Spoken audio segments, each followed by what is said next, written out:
இன்றைக்கி நம்ம சேனலில் நல்ல கிறிஸ்பியான சூப்பரான நாச்சோஸ் சிப்ஸ் எப்படி செய்கிறதுன்னு பார்க்கலாம்.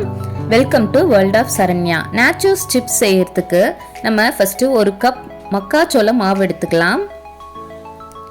இது கூடவே அரை கப் கோதுமை மாவு சேர்த்துக்கலாம். 1/4 ஸ்பூன் மஞ்சள் தூள், 1/4 ஸ்பூன் மிளகாய் தூள், 1/4 ஸ்பூன் பேக்கிங் பவுடர், அரை ஸ்பூன் உப்பு சேர்த்துக்கலாம். சேர்த்துட்டு இது எல்லாத்தையும் ஃபஸ்ட்டு கலந்து விட்டுடணும். இந்த உப்பு எல்லா இடத்துலையும் நல்லா ஸ்ப்ரெட் ஆகிற அளவுக்கு நம்ம கலந்து விட்டுடணும். இப்போ இதில் கொஞ்சம் கொஞ்சமாக தண்ணி விட்டு நம்ம நல்லா ஒரு மாவு பதத்துக்கு பிசைஞ்சு எடுத்துக்கலாம். ரொம்ப சாஃப்டாக வேண்டாம், கொஞ்சம் ஹார்டாகவே இருக்கணும்.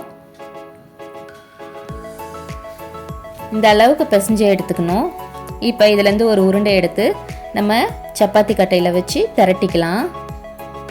திரட்டிட்டு ஒரு ஃபோர்க் ஸ்பூன் எடுத்து இந்த மாதிரி லைட்டாக குத்தி விட்டுடணும். அப்போ தான் நம்ம மசாலாலாம் போடும்போது இதுக்குள்ளெல்லாம் இறங்கி நல்லா டேஸ்ட்டாக இருக்கும். ரொம்பவே ஈஸியாக செஞ்சு முடிச்சிடலாம் இந்த சிப்ஸை. இப்போ இதோட கார்னர்ஸ் எல்லாம் நம்ம கட் பண்ணி எடுத்துடலாம். நாச்சோஸ் சிப்ஸ் வந்து நல்லா ட்ரையாங்கிள் ஷேப்பில் தான் இருக்கும். அதனால் இந்த கார்னர்ஸ் எல்லாம் கட் பண்ணி எடுத்துட்டோம்னா நமக்கு அந்த ஷேப் கரெக்டாக வரும். இப்போ இந்த மாதிரி 3ஆக பிரிச்சுக்கிறேன். பிரிச்சுட்டு நம்ம இந்த மாதிரி ட்ரையாங்கிள் ஷேப்பில் கட் பண்ணி எடுத்துக்கணும். ஃபஸ்ட்டு கொஞ்சம் கட் பண்ணுறதுக்கு கஷ்டமாக தான் இருக்கும். அப்புறம் நம்ம ஒன்றுனா செய்யும்போது கரெக்டாக வந்துடும் நமக்கு. இப்போ நல்லா ஆயில் சூடாகிடுச்சு. ஆயில் நல்லா சூடானதுக்கப்புறம் நம்ம ஒரு சிப்ஸாக எடுத்து இதுக்குள்ளே போட்டுக்கலாம். போட்டுட்டு நல்லா பொரிய விடணும். மக்காச்சோள மாவு வந்து நல்லா எல்லோ கலரில் இருக்கும். ஒயிட் கலரில் இருக்க மாவு யூஸ் பண்ணக்கூடாது. இதுலேருந்து ரிஃபைன் பண்ணி வர்றது தான் ஒயிட் மாவு.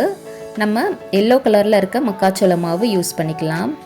இப்போ சிப்ஸ் நல்லா கோல்டன் ப்ரௌனில் வந்துடுச்சு. இந்த ஸ்டேஜில் நம்ம இதை எடுத்துடலாம்.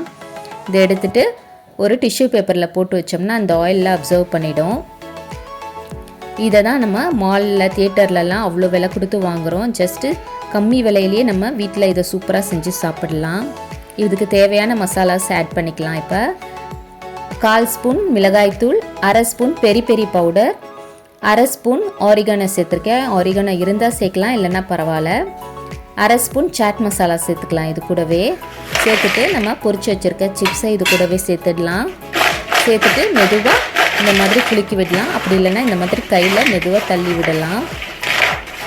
இந்த மசாலா எல்லா இடத்துலையும் படுற அளவுக்கு நம்ம நல்லா பரட்டி மசாலாவை ரெடி பண்ணிக்கணும்.